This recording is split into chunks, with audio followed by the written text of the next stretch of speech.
Welcome everyone to OnPodcast, the On Microsoft podcast where we talk about Microsoft stuff on a podcast. And we took the past 2 weeks off for vacations and holidays and whatnot, and just can't believe we left you guys this far into the month without Microsoft news. So we're here to fix that. And what do we have on the docket for everyone today? We had like the biggest bombshell this year, which is rumors about Windows 11 getting a new update system. When you can look forward to major Windows 11 updates, and also when you could look forward to Windows 12 in the next 3 years. Yeah, and if you're not looking forward to Windows, we have some information about ChromeOS. Very little information about ChromeOS for you folks out there. We'll be talking about that and how to revive some dead PCs. And also some news about Microsoft and Netflix having some sort of partnership when it comes to their new ad-supported subscription. Those two just can't quit each other. And then we'll be moving into the fast recap, where we start talking about some redesigns that are coming to the apps themselves versus waiting for a full operating system update in order to get those redesigns.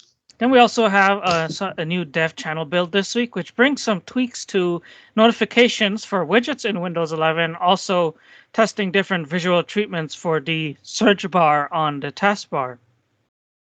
Yeah, and then we'll be getting into Microsoft hardware. Wear as in clothing, not hardware as in all the cool stuff we all were hoping for.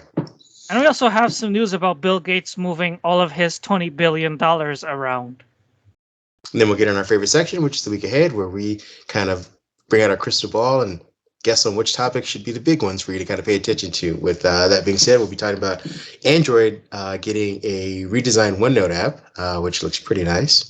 And we also have some news if you are still on Windows 7 and Windows 8.1 about Microsoft dropping support for the Microsoft 365 apps. So not good news, but stay tuned. And then I guess that's going to be it. So again, I'm your host today, Kareem Anderson. I'm joined by the world's greatest co-host, Arif Bacchus. And let's get into the news. Yeah, we'll start off first talking about these rumors about Windows 11 getting a new update mechanism and also a new sort of, I don't know if you would say life cycle for how you could expect major Windows versions, that is, to be released. And this comes from our buddy Zach Bowden at Windows Central. He's saying that his insider sources are telling him that Microsoft is planning to release major new Windows versions every 3 years and shift to releasing major Windows updates every 3 months. So basically, instead of having featured updates every year for Windows 11, like it was 21H1, 21H2, you're now going to get sort of feature drops every 3 or every 4 months with different kind of features. And it's something that Google has been doing with Pixel phones for a while. So I'm not sure if it's something that Microsoft saw that Google had success with, and they're hoping to port sort of that kind of update mechanism and try it out with Windows 11 first. And again, it's just a rumor and it's not something that's official. Zach asked Microsoft for comment, and as usual, they say we don't have nothing to share at this time. Yeah, this just seems like a confirmation of what we've kind of been guessing is going to happen. It's hard to do a yearly cycle for something as big as Windows.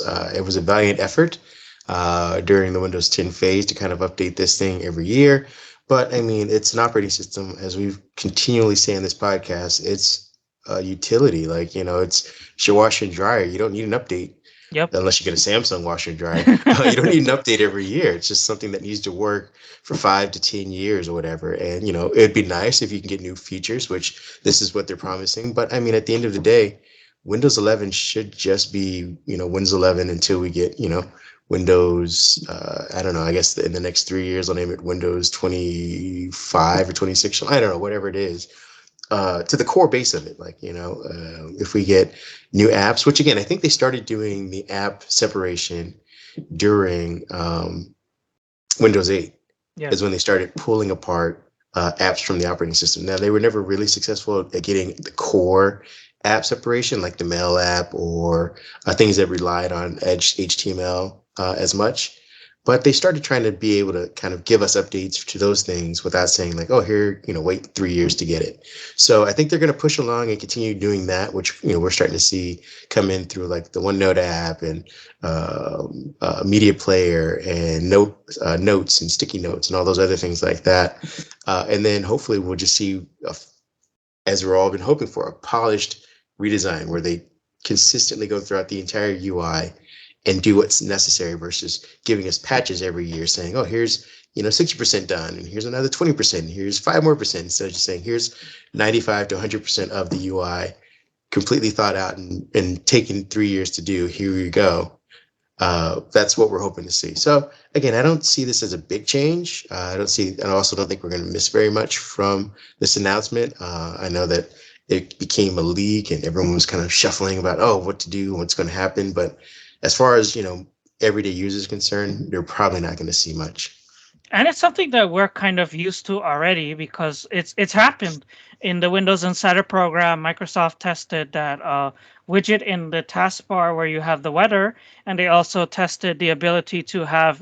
They brought back the date and time on multiple monitors, and they rolled this out. I think it was with the April update in Windows 11. So, and that was in testing with Windows Insiders for a couple of months, and then 3 months later, it rolled out to everyone in April of 2022. So it's something that Microsoft has tested for before without even saying it. So I mean, it totally makes sense as you were saying. And by the way, what do you think these feature drops will be called? Zach is hearing that it'll be called moments. That's apparently what the internal Windows team is hoping to call these updates. So hopefully Microsoft comes up with a better name than that. I know Google calls it Pixel feature drops. I'm sure Microsoft will have something more interesting. This is at a point where I think Microsoft should stick with the boring name factor that we always Yeah. rag them about and just call it whatever the operating system is and its feature drop. It's the easiest Yeah. way for people to understand. When you start getting too cute for your own good, that's when you start to confuse people and you break up on a headache that's unnecessary. If you call it moments, people are going to say, I'm used to features. Features is a word I understand. What are these moments? When do these moments happen? Yeah, that's When do true. I get features? Just say, hey, this is a Windows 11 and give it the month if it needs to be that exact. Here is June's features update. Here's Windows 11 June or April's feature update. Like, don't go with moments. I think that's going to be we're going to be seeing Brandon LeBlanc tears the rest of his hair out. So basically, also for the features that we're testing now, and as part of the Windows Insider program, not for 22H2, but the Windows Insider program for Sun Valley 3, which people thought would be Sun Valley 3. Apparently, that's now scrapped, and these are going to ship as part of Moments on top of the Sun Valley 2 update, which is coming later this year. So that is according to Zach Bowden. And also according to Zach, he says that for the next major Windows version, it's something that's far off, and he's not hearing much about it. But the code name for that could be called "quote unquote" Next Valley. So that could be Windows 12. Yeah, it's gonna be interesting to understand how Microsoft delineates now between like the date, when the update is, because we're gonna be in 2024, 25 by the Oh, time it yeah. comes out, but it's gonna be called Windows 12. Like, it's gonna be interesting. I really wish that they would just do stick with the like I think like Mac did with the Mac the OS the 10 branding, yeah, they and just leave it at that and then just give it a name on top of that for the update itself. Name it, if you don't want to name it after mountains, name it after lakes, uh, bodies of water, animals that aren't cats, food. Name it after food if you want. Google did well. Don't name it after treats, but name it after food that you like, fancy international food. But give it something that people can say, I know what this update is on top of the base system of Windows 11. and you just mentioned Google, which is the perfect segue for the second topic, which There you go. is close to your heart because you wrote the original story when Google first started talking about ChromeOS Flex. But ChromeOS Flex is now out of beta, and anyone could try it as long as you have a USB drive and a quote unquote dead or PC that's near end of service or an old PC that you can't use anymore because Microsoft isn't supporting it. Well, you can now pop ChromeOS Flex on there and basically turn it into a Chromebook. Yeah, I think you guys just recently reported on this, and I think now, like you said, it's taken off the preview tag. It's available. There are some caveats that I don't know if I wrote about originally Yeah. that make this less appealing than when I first wrote about it. Again, I have a bias against Chrome OS personally. I think it's been almost 11 years and everyone keeps babying the operating system. I think at this point it's now just lacking features. It isn't a burgeoning operating system like people give it the credit. But with that being said, some of the stipulations are basically that you lose access to the Play Store. I believe you also don't have access to Android apps at Yep. all. And No Linux as well, and also you can't run the parallels there to get your Windows apps on Chrome OS Flex. you'll have spotty, if any, coverage at all for peripherals. So, Yep. at least in Linux, they've taken 45 plus years to get most of the peripheral support that you need. You have to go out and find it, but it's at least it's supported and it's there. You just have to know where to look. With this one, without getting the peripheral support, that dead PC is really just a browser with a keyboard attached, which is maybe all someone needs. But if you ever need to print out a PDF quickly or print out an Excel worksheet for, just for whatever antiquated reasons, this is less viable than just saying, I'll get you know, another $500 PC. Now I know $500 is still a lot of money, and this is a free uh, way to get in, an operating system that's up to date, that's semi-secure, browser secure, but again, you lose all the TPM's actual hardware security. So if this computer gets taken, it could be broken into for different things, for older, I guess, stuff. I don't know. It just seems like Flex is, in theory, a good idea. I know that it does offer Windows through VM, so you can, I guess, go back to your old Windows stuff. But again, this is where I find it less appealing than just getting, new Windows hardwares, because you're using a hack to update the browser-based system, but you need all of the extra work in order to get apps working, to get devices plugged in working. Like, again, I don't know if you plug in headphones, will the USB or would that port be recognized through this version of the system? I'd assume it would, but again, that's something you also need to consider yourself worrying about, because if you are just going to use this to browse things through the browser and maybe run a few Skype meetings, or I guess you can't even do that if you're running Google Chat meetings or Zoom or whatnot. You could be running into some issues with attaching cameras, or even cameras on the system that are already there, even working or being recognized. Again, I don't want to bog down all the negatives of it. As you said, we wrote in our piece of ways to go and try it out. So by all means, everyone go, and if you can spare a USB drive to basically create your own ISO for this and test it on your computer before permanently installing it, I would give it a shot. It's an interesting concept, and I'm hoping it's something that Microsoft kind of does in a way, with their lighter version of Windows, to kind of keep people who are already connected to all their services from having to make that crucial decision of, all right, this device is dead and old. Do I start all over with something new? Do I start all over with my new software suite because I'm starting over with a new PC or a new computer or whatnot? If you can just say, hey, that one that's dying, just throw this light version of Windows on it and keep running it as you were before with all the same services, that could be very appealing for people. Yeah, and Google actually has a certification process that they go through to make sure that the majority of devices that people are trying it on will work. Right now, there's a list of almost 300 supported 300, yeah. devices. And I had an interview with Google for my other publication, and they talked about the intricate process that they go through, where it's actually a real person sitting in front of the computer, testing all kind of things in the web browser, tapping on the brightness keys, the volume keys, plugging things in and out of jacks, and making sure that they work. But basically, they're guaranteeing that basically any modern system should work fine with it.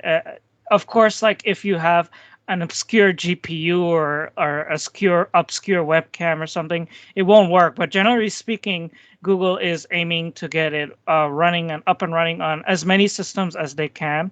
And Google also partnered with Cameo, which is an application that can run Windows apps in virtualization in the browser for those people who actually need Windows apps to make sure that Chrome OS Flex could be used in the enterprise. Again, it's not really a consumer thing, although you could go out and try it on your computer if you want to. Google is mainly intending it for enterprise and education, where instead of throwing away old computers, these people, they could just take their existing fleet, install Chrome OS on it, and basically convert it over to a Chromebook and manage it through Google's, I think it's called the Google Admin Console with ease.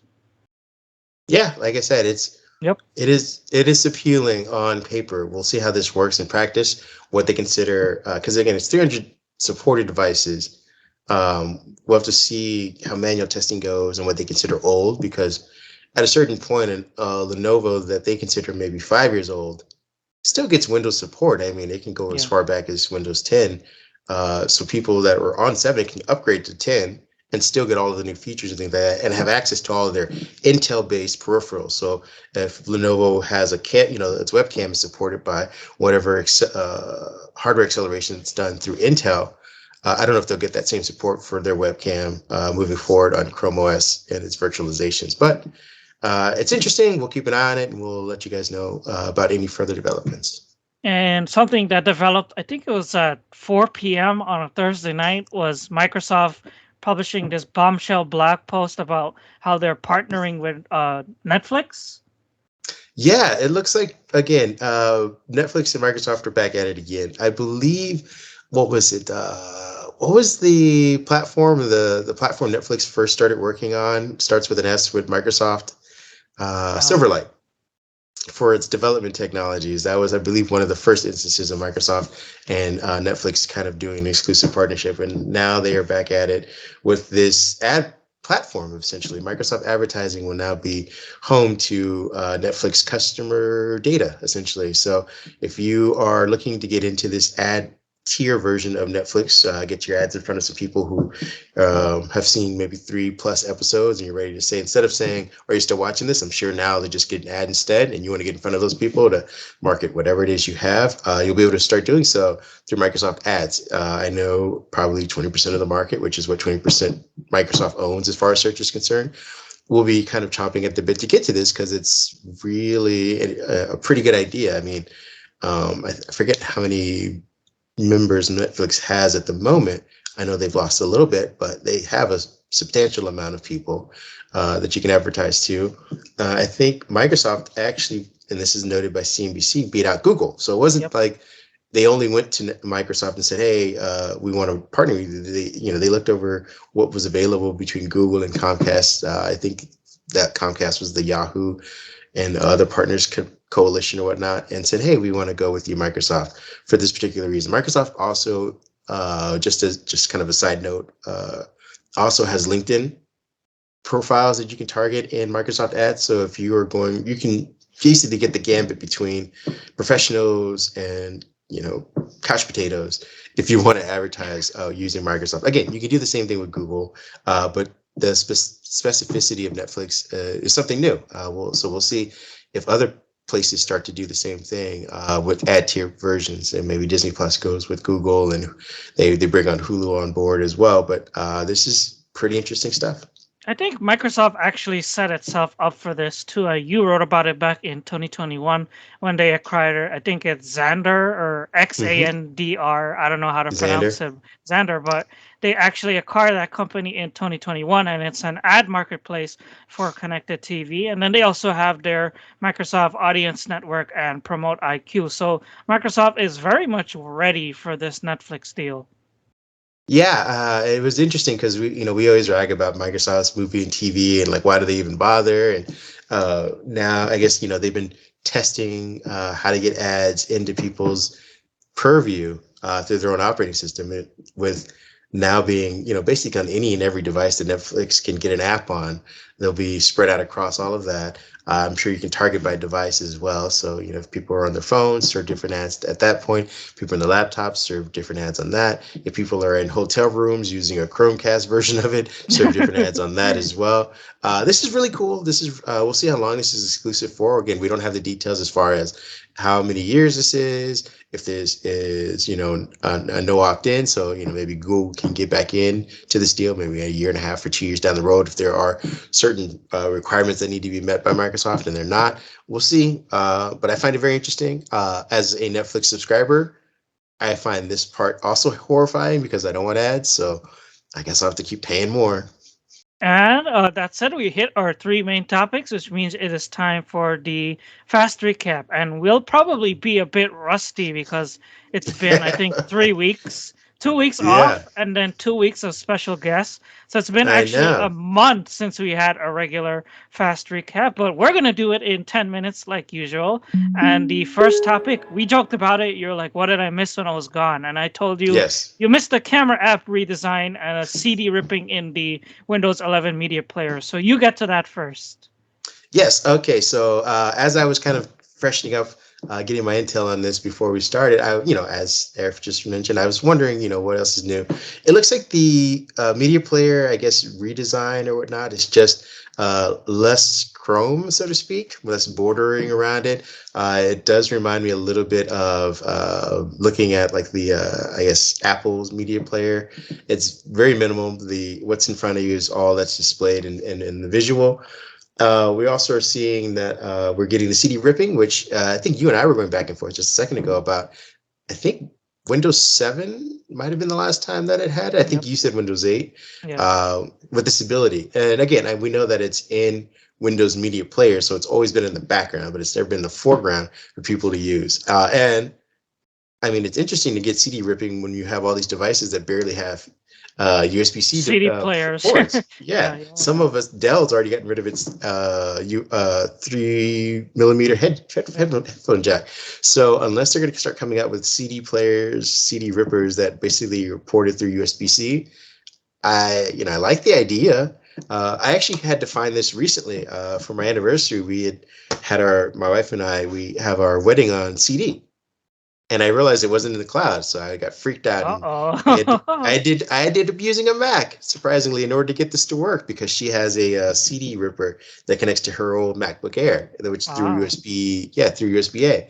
So if I were able to have a USB-C powered CD ripper, that'd be amazing, and quite a bit of lifesaver. So I'm appreciative of this. I'm waiting for this CD ripper to come out. I'm also interested in seeing just the Windows version of Media Player with all the new bells and whistles, and the camera app, which basically looks sort of like the old one. I with don't know how to just a describe it. little with just a little touch of Windows 11 title bar ish, and also a new ability to scan barcodes and QR codes natively without the need for a secondary app from the Microsoft Store. That's basically it. I mean, that's still pretty big, though. I was in Canada on vacation, and Canada uses a lot of QR codes for things, especially I think Rogers went down, which is, I guess, their equivalent of Verizon. So QR codes was used to like basically be a stopgap for app services. And so if you are, have a Surface Go 2 or Surface Pro and you're using the back camera, this is big. So you don't need to, again, whip out your phone or a secondary device if you're only you have the main one already in your hand. So again, nice to have. And what else is nice to have is a new dev channel build. There wasn't one the week before last week, but there was one this week, and it came in at build number 25158. And it was kind of a small one, but it did bring new notifications for widgets. And Microsoft started testing different visual treatments for search on the taskbar. We'll have the visual up, but basically, it's three new ways to test to see that little search icon in the Windows 11 taskbar. You'll have an icon with a box that says search, and then an expanded out search box, kind of like how it was in Windows 10. So depending on however they decide, you'll have one out of three, and they want your feedback on it. Hey, we heard you like search, so we're gonna put search in your search while you search Exactly. stuff and search down your face. Next, we were talking about Microsoft hardware. Sorry, folks, we were not getting any new services, at least not until probably October-ish. It was a play on words, so hardware with the EAR, Hardware. and it's a partnership with, I believe. Let me see if I get the details right on this one. What is his name? Gavin Mateo was the designer that Microsoft partnered with for this hardware, and basically it's just a bunch of shirts, hats, sweaters, and pants that range from I think $60 all the way up to $180, and the shirts have like Microsoft Paint logo on it, the Windows XP wallpaper, and a hat with the vintage Microsoft logo. So it's basically company swag but at a price, and maybe they might end up being collector items. Who knows? Yeah, I know you dismissed it as just shirts and t-shirts and hats and stuff, but I mean, there are people out here who are looking to get these kind of things. And if you are not a Microsoft employee or know a Microsoft employee or have a Microsoft employee badge number or discount number, this is another way to get that kind of swag. I know those of us who wait for the Christmas sweater and that runs out. Again, this is just another way to show your appreciation for Microsoft, albeit very expensively. So you might be better off just finding like patches somewhere and sewing them on yourself. And last up is Bill Gates transferring his money to the foundation. Yeah, we were just joking that this is a tax loophole, folks. No, we don't know. We don't know for sure. This may be as philanthropic as he's been historically. So, again, he will be dropped off of I think the top three by doing this move for the top three richest men in the world or people in the world or whatever the title's called at this point. And he will be giving that. I think it's over a period of time. I don't think it's just going to be one big drop, but it will be coming out of his own personal wealth and going into the foundation in order to, I guess, jumpstart some new projects he's very interested in. And again, we hadn't had much movement on the foundation after the divorce, and I think it's just legalese. You know, people had been sorting out who gets what and what goes where. So, and, you know, it's good to see that he's putting his money where his mouth is. And that's it. I think we hit our fast recap in under 10 minutes. So we weren't Oh, I think we might did under like 8. we weren't rusty after all. No, we were just ready to talk. And now it's time for the week ahead. Yeah, well, this is where we talked about more redesigns. This is Microsoft's forte in 2022. Microsoft redesigns. Let's just call everything. The OneNote app on Android will be in a redesign, which actually looks really nice. It's I think it's a little nicer than what they've had before, where they've kind of I want to say enlarged some of the notes so you can get some screenshots of stuff. If you put a lot of images into your OneNotes, you'll also be getting image previews, which is something that they did with, I believe, the Windows 10 version of OneNote. I don't think the the traditional version had that, but you'll be getting an Android version, which, you know, hopefully the code is very similar and we get it backported into this new, you know, universal OneNote app. The other way that you can view things, I guess, is either as long rectangular thumbnails or as the pocket-sized ones that you would get from a regular Notes app. I think it's actually more designed for taking notes on your devices versus viewing notes, which is something I used to do. I would, you know, type in everything on the OneNote app, and if I was on the fly or out somewhere, I could pull it up and read it. Now it seems just like with Samsung Notes or Apple Notes, it's quicker to take a note on there. So if you're putting together a grocery list or things that, you know, your wife or spouse or partner tells you need to pick up from before getting home, it'll be easier to do that. I don't know what your thoughts are on this app. I really like it because there's new quick bar at the bottom that you could use to like quickly use your voice to take a note and dictate stuff, and also to quickly like grab a photo. And they also have the integration with, I think it's Microsoft Lens, where you're able to like scan stuff, scan text and scan items. It's really cool, and I like the design because it sort of unifies with how the sticky note app looks like on Windows 11 with how OneNote looks like on Android. So Microsoft is, like you said at the top of the show, Microsoft is going for like a centralized look for different their different apps. Yeah, and like you said, I've been using sticky notes a lot. And like I said, I usually type them up on my computer in order to read them on my device later on. So, you know, again, if I have something I need to do, I do it on my computer, read it on the OneNote. Now, it seems like, because again, they don't have an official sticky notes by itself. You kind of have to go into OneNote in order to do it. This puts it right up front. So it's its own basic sticky note, plus all your detailed notes for all the other things you do that are more complex, like putting together a podcast like we do. Yeah.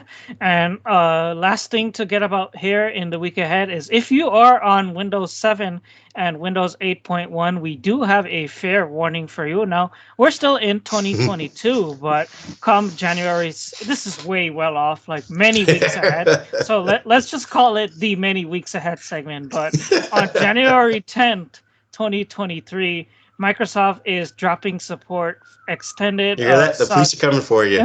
You're breaking news. They don't need to know this yet. According to a post from Microsoft, support for Microsoft 365 apps on Windows 8.1 and the 3-year extended security updates paid program for Windows 7 and Windows Server 2008 R2 are set to come to an end on January 2nd, 2023. So if you are still using Microsoft 365 apps on any of those older operating systems, be prepared to upgrade to Windows 10, upgrade to Windows 11, try ChromeOS Flex, or basically buy a new device to continue enjoying Microsoft 365.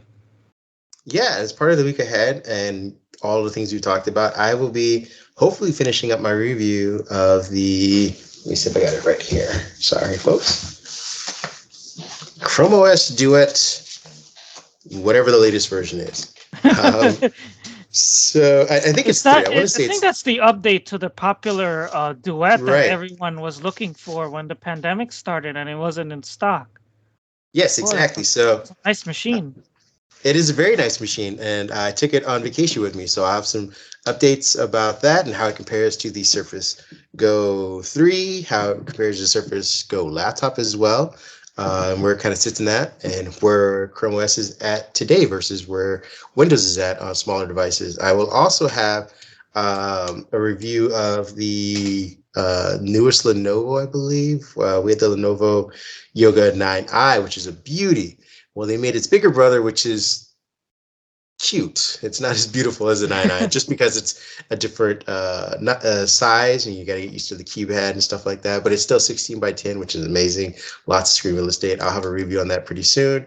And I just recently wrote about it, and actually today, the only post I had today, was about a discount. If for those of you who are looking for gaming hardware, anything like that, I wrote about being able to get a Lenovo Idea Pad gaming device, 3, I believe. I think it's a 3, which is about a 15.6 inch gaming device that has an RTX graphics card in there, 8 gigabytes RAM, 560 or 512 gigabytes of memory or storage. Sorry, solid state storage. And I think you can get that with a mouse, an RGB mouse. So it has the RGB keyboard, an RGB mouse, and a 3-month subscription to Xbox Ultimate Gaming Pass, I believe it's called, for about $590 or $549 or something Ooh, like that. that's Yeah, a it's a discount steal. of it's about $498 worth of discount there. So again, if you're looking to get ahead of all the PCs that might get sold out during the summer, and you need something for not only gaming but content creation, something that looks nice,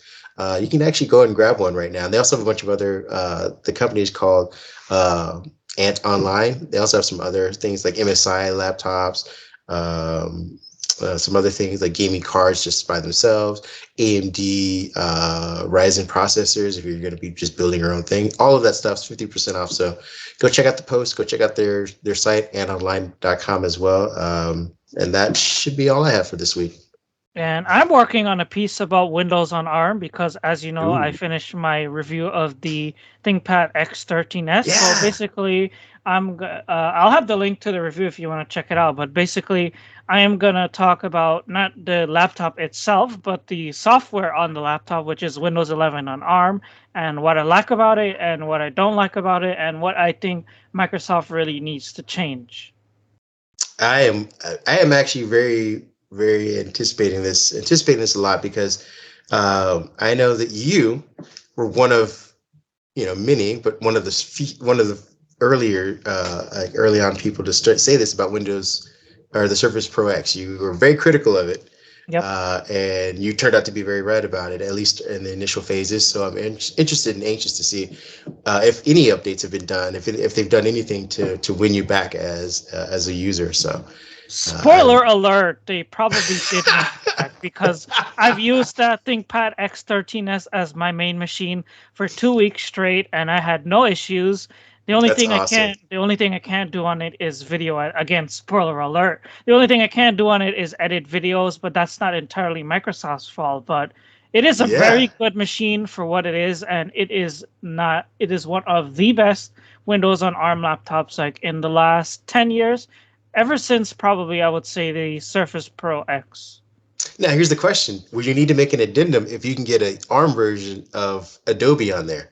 Probably, well, Photoshop and I think even after Premiere and some of the other Adobe apps are optimized, but I know, but yeah, were you able to use those versions? Because if I can get you a license for an ARM version, that might I change some things. I wasn't a I don't do that kind of stuff on my laptop. So the apps that I Okay. use weren't optimized. But if there are Okay. app, I wasn't willing to like go outside of my box and try other apps that are optimized. But if they could find out a way, again, spoiler alert, you probably don't need to read the post anymore, but I'll just say it here No, because we there's love lots of our. details in there.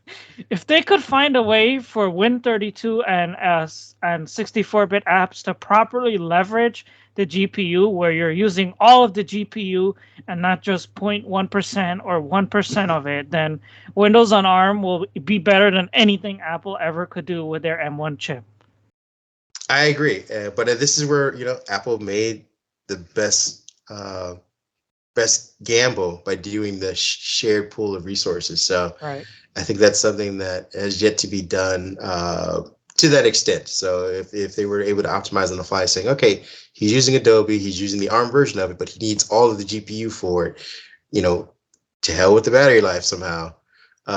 Then that's how that's the one they can ramp up and overclock and stuff like that. But out of the gate, it's good to hear that things are going better than they were. What was it, 3 years ago, two Yeah, years ago? but where I said it was the surface I tried to love, but I ended up hating. Exactly. So stay But tuned for that, folks. I think that is the end of the podcast now, and I'll leave you for the traditional outro. Yeah, you can find me at Mindhead1. I am back online, so I would love to hear from you folks. Any questions, any interesting things, anything you would like us to talk about more in depth? We're here to entertain you guys and educate. But if there's something specifically, let us know, and we'll get to some research on it, and we'll bring it up on the next podcast. Where can people find you? A back journ. Yeah, and if you can't reach either one of us there specifically, you can also reach out on onmicrosoft.com, which is our Twitter handle. We also have an Instagram. I believe it's on Microsoft Official because I don't know, that's just the way we named it. So you can go check out some old clips of the podcast there and get caught up on other links to other things. For our gaming portion, you can go to Pinterest, surprisingly. We're not on Twitch yet. I don't know if we'll ever be, but if you need information for gaming, go to Pinterest. Brad's doing an amazing job over there keeping us updated, and there's a lot of stuff to talk about recently. And I believe those are the only spots for us. Oh, and on Microsoft.com, which is our website. So if you want to get all of the news, head there. Yep, and we'll see you again soon, everyone. Thanks for joining us, and see you again soon. Same place, same time. Yeah, it's great to be back. I'm glad you guys are with us again. Enjoy your weekend, everyone, and take care.